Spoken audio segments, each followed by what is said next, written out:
The divorce papers sat on the kitchen counter, crisp and unforgiving, already signed in my steady hand. The marriage had been dead for months, maybe years, but only now was I finally burying it. She stood in the doorway, her fingers twisting the hem of her sweater, her eyes wide and wet. "Please," she said, her voice breaking. "We can still fix this. We can try again." I didn't answer. There was nothing left to say. The late-night arguments, the cold silences, the way she'd look at me like I was a stranger, none of it could be undone. I had already mourned this marriage. Now, I just wanted it legally over. Then, just as the court date loomed closer, she played her last card. Her hands pressed against her stomach, her expression shifting into something fragile, hopeful. "I'm pregnant," she whispered. The words hit me like a sucker punch, a baby, a life, a reason to stay. For a heartbeat, I hesitated. Maybe this changed things. Maybe... But then I saw it. The flicker in her gaze, the way her lips twitched just slightly, like she was fighting a smile. She had always been a good actress. I forced my voice to stay steady. "When were you going to tell me?" Her eyes darted away. "I just found out." The timing was too convenient, the way she clutched her belly, too theatrical. I nodded slowly, already calculating my next move. If she wanted to play this game, fine, but I wouldn't lose. The moment she said she was pregnant, the world around me shifted. Friends and family who had once supported my decision to leave now looked at me with disapproval, their voices laced with quiet judgment. "You can't abandon her now. Think about the child. Give it another chance." Even my own mother, who had never particularly liked her, sighed over the phone and said, "A baby changes everything, son." I wanted to scream that nothing had changed, that this was just another one of her manipulations. But doubt slithered in anyway. What if it was true? What if I was walking out on my own child? She moved back into the house the next day, her suitcase rolling behind her like some victorious conqueror. "Just until things are more stable," she said, her voice dripping with false sweetness. "For the baby." I said nothing, just watched as she settled back into our old routine, fluffing pillows, humming softly, cradling her stomach like it was already round with life. But the cracks in her performance started showing almost immediately. First, there were no doctor visits. "When's your next appointment?" I asked one evening, leaning against the kitchen doorway as she poured herself a glass of wine. Her hand froze mid-pour. "Oh, next week." "Which day?" I don't remember. I'll check the card." She never produced the card. Then there were the dates that didn't add up. "When are you due?" my sister asked innocently over dinner. "Late spring," she answered quickly. But 3 days later, when my brother asked the same question, she said, "Early summer." I watched her carefully, noting the way her fingers twitched when she lied. Finally, there was the ultrasound. "Let me see the sonogram," I demanded one night after she'd spent the evening sighing dramatically about morning sickness. She blinked. I must have left it at the doctor's office." "You left it. They're printing me another copy." I stared at her, my jaw tight. Convenient. She burst into tears then, sobbing about how hard this was for her, how unsupportive I was being. But I wasn't buying it anymore. That night, I sat in the dark of my home office and typed 3 words into a search engine. Prenatal DNA test. If she wanted to play this game, I'd call her bluff. And when I finally demanded the test, I saw something in her eyes I'd never seen before. Fear. The next morning, she was gone. No note, no explanation. Just an empty house and the lingering scent of her perfume. I should have felt relieved. But all I felt was the quiet certainty that the fight wasn't over yet. And I was right. Because when the court date arrived, she showed up, with a belly. The morning after she vanished, I found the pregnancy test in the bathroom wastebasket. The plastic stick bore a faint blue line, the kind that might convince someone who wanted to believe. I crushed it in my palm, feeling the brittle casing snap, and let the pieces fall back into the trash. My lawyer's skepticism was palpable even through the phone. Prenatal paternity testing was uncommon, invasive, and rarely ordered by family courts. But I didn't care about the hurdles or the cost. I needed the truth. Over the next few nights, my laptop glowed with searches about false pregnancies, phantom bumps, and the exact window for DNA confirmation. The more I read, the more the pieces aligned. The absence of medical records, the shifting due dates, the way she always turned her body just slightly when I entered the room, as if shielding her stomach from scrutiny. Her return was theatrical, a sudden reappearance with a rounded belly straining against her blouse. She moved differently now, one hand perpetually cradling the curve as she drifted through the house. But something was off. The way the shape sat too high, how it sometimes seemed to shift when she thought I wasn't looking. She left a glossy brochure on the kitchen counter for a women's clinic across town, circling an appointment time for an ultrasound, and the paternity test I'd demanded. The paper smelled faintly of her perfume, the edges slightly crumpled, as if it had been folded and unfolded too many times. The clinic's waiting room was all soft lighting and muted pastels, the kind of place designed to soothe. She sat rigid beside me, fingers kneading the strap of her purse. Every so often, she'd glance at me, then quickly away. When the nurse called her name, I watched her walk toward the exam room, the swell of her belly unmistakable beneath the flowy fabric. But as the door swung shut behind her, I pulled out my phone. A 30-second search confirmed what I already suspected. The doctor listed on the brochure didn't exist.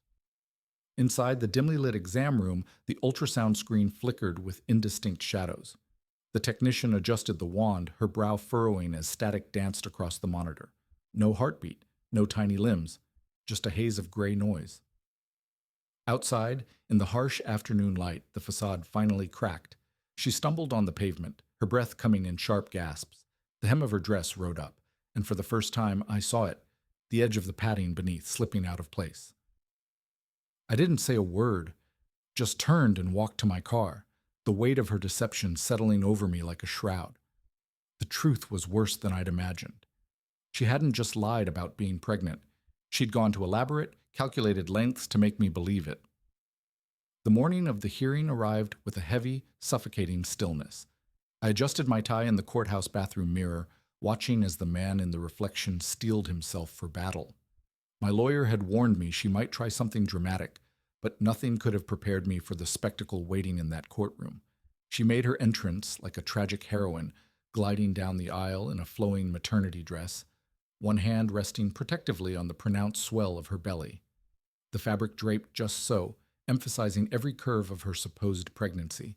Gasps and murmurs rippled through the spectators as she took her seat, dabbing at her eyes with a tissue. Even the bailiff looked at me with disapproval. Her attorney launched into an impassioned plea about the sanctity of family, gesturing toward her swollen abdomen as if it were Exhibit A. "My client seeks only to preserve the stability of this child's home," he declared, voice thick with manufactured gravitas. "To sever this union now would be to abandon an innocent life at its most vulnerable moment." I clenched my jaw, watching the performance unfold. Every detail was calculated, the way she winced when shifting in her chair, the subtle rub of her lower back. She'd even brought a pastel-colored folder labeled prenatal records that she placed meaningfully on the table between sips of water. My attorney stood calmly. "Your Honor, before we proceed, we'd like to submit new evidence into the record." The judge peered over his glasses as my lawyer approached the bench with a sealed envelope. I watched her face carefully as the document changed hands, the slight twitch of her lips, the way her fingers dug into the arms of her chair. "Given the petitioner's claims regarding paternity," my attorney continued, "we obtained a court-ordered prenatal DNA analysis through the Cedars-Sinai Medical Genetics Division." The color drained from her face. Her lawyer scrambled to his feet. "Objection! This is highly irregular." "Overruled," the judge said, already opening the envelope. The courtroom fell silent as he scanned the contents, his expression growing increasingly stern. Then came the moment I'd been waiting for. "Given the medical evidence before me," the judge intoned, "I find no basis to delay these proceedings. The motion for continuance is denied." A strangled sound escaped her throat. Her hands flew to her belly in an instinctive protective gesture, but the movement was too abrupt, too forceful. The entire courtroom watched in stunned silence as the carefully constructed bump slid downward, coming to rest absurdly in her lap like a misplaced cushion. For one perfect frozen moment, the truth hung in the air between us all. Then chaos erupted. Her attorney started shouting about medical conditions.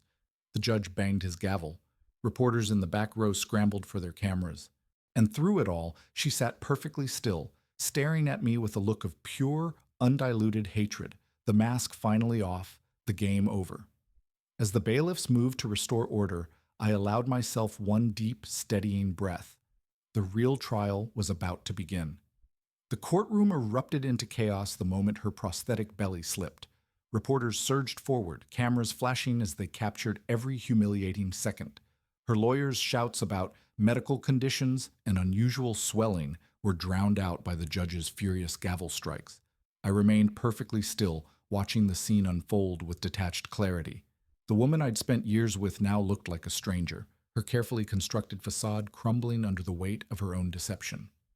The maternity dress that had seemed so convincing now hung loose where the padding had been, revealing the truth in its awkward folds. The judge's voice cut through the noise. This court does not appreciate being made a mockery of. His glare could have melted steel as he addressed her directly. You will explain yourself immediately or face contempt charges.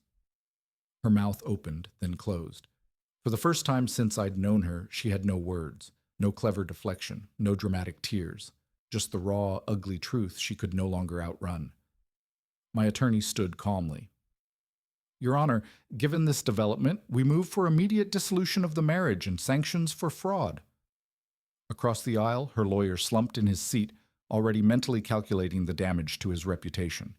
The stench of desperation hung thick in the air as she clutched at the edges of the courtroom table, her knuckles white. The judge didn't hesitate.